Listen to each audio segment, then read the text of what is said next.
How do we get the right pieces of technology in to address some of the key challenges that exist in these rural areas?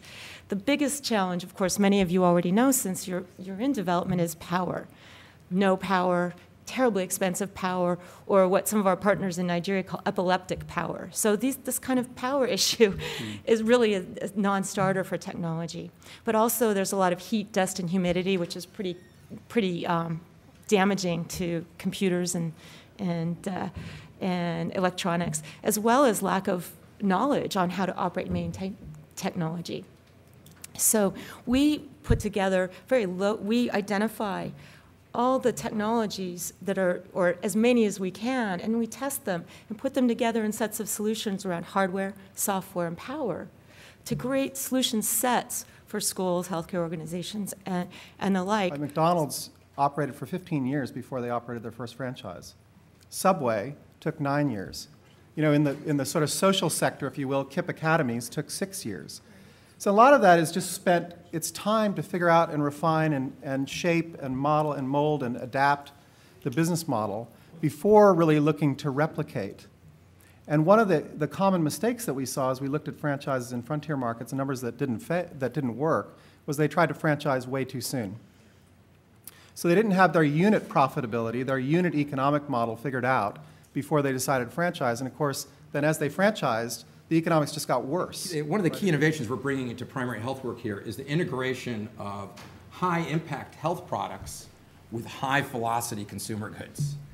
And so to make primary health care sustainable, the challenge of health goods alone is many of them are too low velocity to make a sustainable income on. So you buy a bed net every 2 to 3 years. You might buy a treatment for malaria or diarrhea every several months. That's not enough to sustain an enterprise. So we add to that fast-moving consumer goods like soap, feminine pads, fortified foods, fortified cooking oil, salts, sugar, and so forth.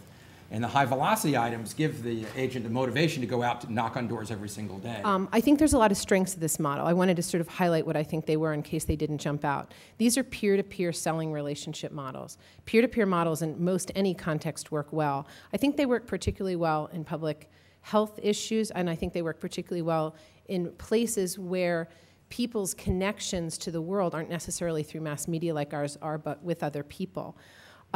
This model has always been a very movable model, meaning they've never had storefronts or locations except through the wholesale channel for selling. It's been very much about moving people in the community, which has been very powerful.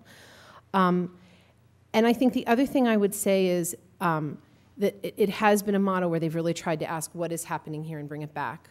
I'll also say there are challenges with this model, which both having differentiated sets of distribution helps to understand better, and I think the organization has continued to try to seek out solutions to obviate. It is a challenge to find people who have the right set of relationships in their communities and selling skills to do this work. Not just anyone can be a vision-in-a-box entrepreneur, much as it's tempting to think that. One interesting observation about it is that there's no one right type. We find that there are multiple types of successful entrepreneurs. Some of them are very loud and highly extroverted. Some of them are quiet and patient and motherly. The one common trait, though, I will tell you that we find, and this is goes back to my brief Avon experience. This is just share me one little anecdote. One tool they give you when you become an Avon lady is 2 blank pieces of paper. It's a very high-tech tool. On one page is, they say, list everybody you know. Your friends, your families, your acquaintances, your coworkers, your churches, your schools, your people, the organizations in your community. Your social network, your social map.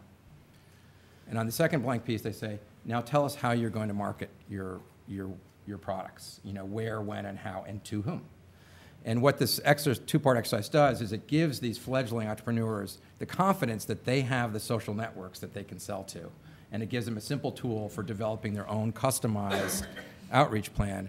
And it leverages the key ingredient in franchise direct selling, which is relationships.